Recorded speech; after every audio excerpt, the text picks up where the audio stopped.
अगर राजा शांतनु ने गंगा से कभी यह नहीं पूछा होता कि वह उनके नवजात बच्चों को नदी में क्यों बहा रही है, तो महाभारत की कहानी का स्वरूप बिल्कुल अलग हो सकता था। गंगा के साथ शांतनु का विवाह एक शर्त पर हुआ था, जिसमें शांतनु को गंगा के किसी भी कार्य पर सवाल नहीं उठाने की शपथ दी गई थी।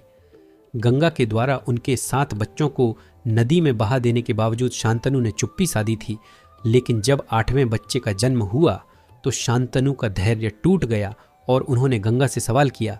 गंगा ने तब शांतनु को बताया कि ये सभी बच्चे उनके और स्वर्ग के वसुओं के थे, जिन्हें एक आर्षी के शाप के कारण मानव रूप में जन्म लेना पड़ा था। गंगा ने उन वसुओं को उनके शाप से मुक्ति दिलाने के लिए उन्हें नदी में बहा दिया। अगर शांतनु ने कभी गंगा से यह सवाल नहीं पूछा होता तो गंगा ने 8वें बच्चे को भी नदी में बहा दिया होता। इस 8वें बच्चे, जिसे भीष्म के नाम से जाना जाता है, के बिना महाभारत की पूरी कथा अधूरी होती।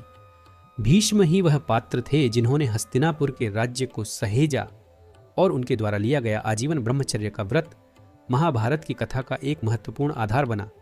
अगर भीष्म का जन्म नहीं हुआ होता तो हस्तिनापुर को भीष्म जैसा नायक और संरक्षक नहीं मिलता। कौरवों और पांडवों के बीच सत्ता का संघर्ष शायद उसी समय समाप्त हो जाता, क्योंकि भीष्म ही वह शक्ति थे जो हस्तिनापुर के राज्य को संभाले हुए थे।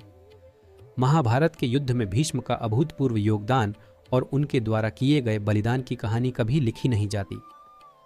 पितामह भीष्म की शिक्षाएं और उनका आदर्श जीवन भारतीय इतिहास का हिस्सा नहीं बनता।